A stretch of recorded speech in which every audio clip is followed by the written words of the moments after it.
Hi, this is June from Planet June, and today I'm going to show you a better way to make back loop only details for your amigurumi. Working in back loops only makes a nice sharp corner when you're crocheting, but because the stitches are only connected by a single strand of yarn, the stitches will stretch open when you add the stuffing. My technique lets you make back loop only details without that stretch. However much you stretch the fabric, you still end up with a really nice neat corner from your back loop only round.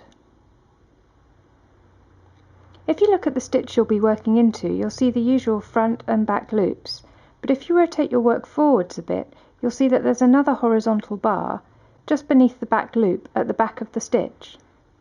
The trick with this technique is to insert your hook into both the back loop and this back bar to begin each stitch.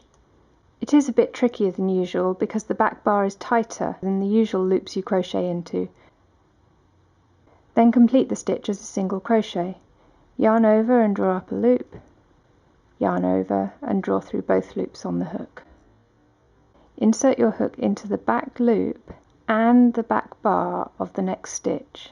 You may find you have to wiggle the hook to get it into the bar or force the bar over your hook. Then complete a single crochet.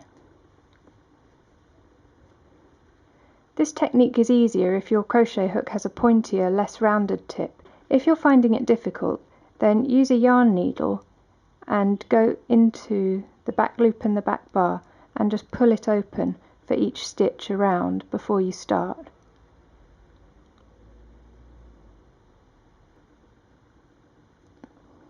Then when you go to crochet into them, you'll find those back bars much easier to pull onto your hook. So to recap, insert your hook into the back loop and the back bar just behind the back loop to begin each stitch, and then complete a single crochet.